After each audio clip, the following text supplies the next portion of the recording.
Hello everyone, I'm Jonathan Little for PokerNews.com. I want to thank you for being here with me today. If you are enjoying these videos I make for Poker News, click like, click subscribe on YouTube, and that will go a long way to helping me continue to helping other people just like you who want to improve their skills at poker. So let's take a look at a fun hand from day 2 of a World Poker Tour tournament that I recently played. This was a $3,500 buy-in. We just started day 2. We're at a new table. I don't know any of my opponents. And we're facing a min raise from the button. We have 10-7 of clubs. This hand is great. Do not fold it. Do not re-raise it. You don't need to re-raise it because if you re-raise and your opponent then 4-bets you, well, you probably need to fold. And you don't really want to fold a pretty strong hand like 10-7 of clubs. 10-7 of clubs flops very well. And you want to see the flop. So when you want to see the flop, don't make a play that makes it to where sometimes you don't get to see the flop. So let's call. Flop comes ace-9-7, giving me a beautiful bottom pair, backdoor straight draw. That's about it. This hand is actually not all that good, and this is one of the weakest hands I would consider check calling with. It's important to realize that whenever there are 2 diamonds on the board, the opponent could just have a diamond draw. So if a diamond comes, sometimes I just lose. The opponent could have an ace. If nothing comes, if no 10 or 7 comes, I lose. He could have a 9. Same story, right? So the only time I'm really in decent shape in this spot is when the opponent has exactly a hand like king-queen, king-jack, queen-jack, jack-10. But even then, the opponent has plenty of outs, right? I guess the opponent could have a hand like pocket 2s or king-5 of hearts. But even then, they have a few outs. And if they do decide to keep barreling, it's going to put me in a pretty bad spot, right? So I don't really love calling here, but there's not many other great options. You don't particularly want to raise in this spot either as a semi-bluff, turning your bottom pair into a 5-out bluff, because it's so easy for the opponent to have an ace that's just not going to fold, or even 2-pair or a set, or a draw that's not going to fold. Basically, this is a scenario that's just kind of junky for me.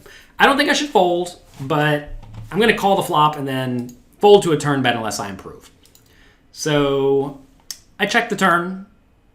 Opponent bets.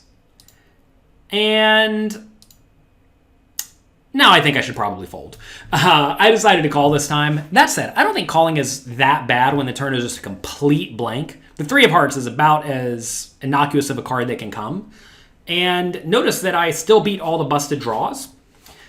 Given I have the opponent labeled as a loose aggressive player, I suppose that makes the call a little bit better because the opponent may be inclined to continue bluffing with hands like King 5 or Queen X suited or all the draws, right?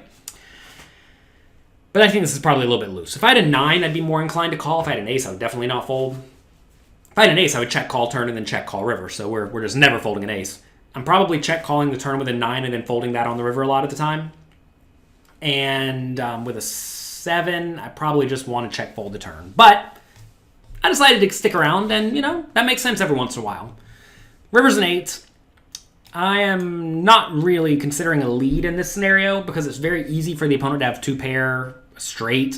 They got there with Jack 10, maybe even 10-6 if he's really loose and aggressive. If I lead, he may even decide to bluff me with a busted draw, so there's no point in leading. I check, and now the opponent bets 11,000. So now, do we hero call? I think the answer is absolutely not. I think this would be a very, very bad spot to call because, like, even if the opponent had a hand like 10-8 and decided to make a weird, thin value bet slash bluff, who knows what he's doing, I lose, right? So I'm really only beating King X and Queen X and Jack X. But again, like, what is the X, right? The XX has to be pretty bad. The opponent has to have like Jack 6. Is the opponent even raising Jack 6 suited on the button? Probably not. Maybe, maybe not. Who knows?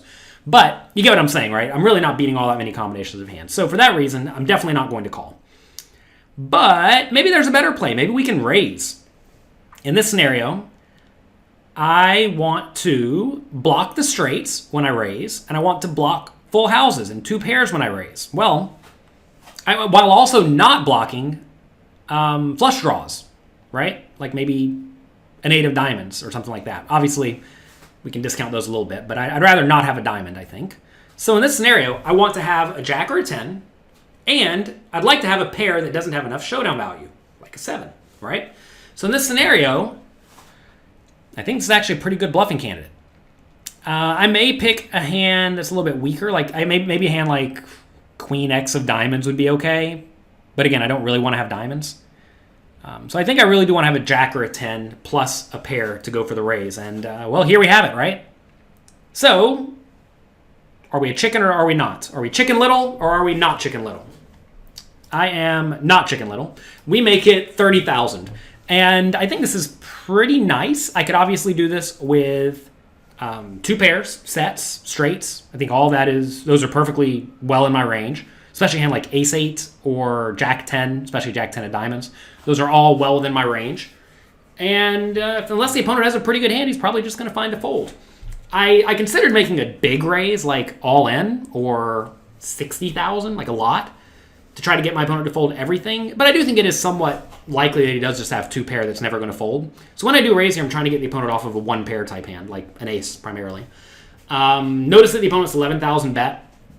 Perhaps also induced me to raise, or gave me an indication that the opponent's range was a little bit weaker than normal, like a value bet. You're going to find it typically when people make third pot river bets or 40% pot river bets. This is usually an indication of a marginal made hand that's going for thin value. And against good players, you have to be very, very, very, very careful going for thin value on the river because they're going to take appropriate bluffing hands and bluff them. Recreational players may just always fold this 10-7, but good players are going to realize this is actually a reasonable bluffing hand. So they're going to bluff you. They're also going to raise with stuff like Ace-9 and Ace-8 and maybe even 9-8. I think 9-8 would be a little bit thin, but Ace-8 for sure. Straights for sure. So this is a spot where the opponent has to be very careful going for thin value against good, competent players. And this is a type of play. Like, say the opponent just had Ace-Jack here. Perfectly fine to value bet against low-stakes recreational players because they're never going to raise you. They're either going to call with their marginal stuff that you beat, they're going to fold when they have nothing, or the really bad hands like mine, or they're going to raise when they just have the effective nut hands like straights, right? So they're going to play very straightforwardly. Good players are going to take some of the bluffs, or some of the hands that just cannot realistically call that have real relevant blockers, and they're going to raise them. So I do make it 30,000. Please fold. He does fold. And we win because we were not Chicken Little. So we get a nice little chip up right at the beginning of day 2. So that's going to be it for today. Again, if you enjoyed this video over on YouTube, click like, click subscribe. I greatly appreciate it. Good luck in your games. Have fun. Be nice to someone. And I'll talk to you again next time.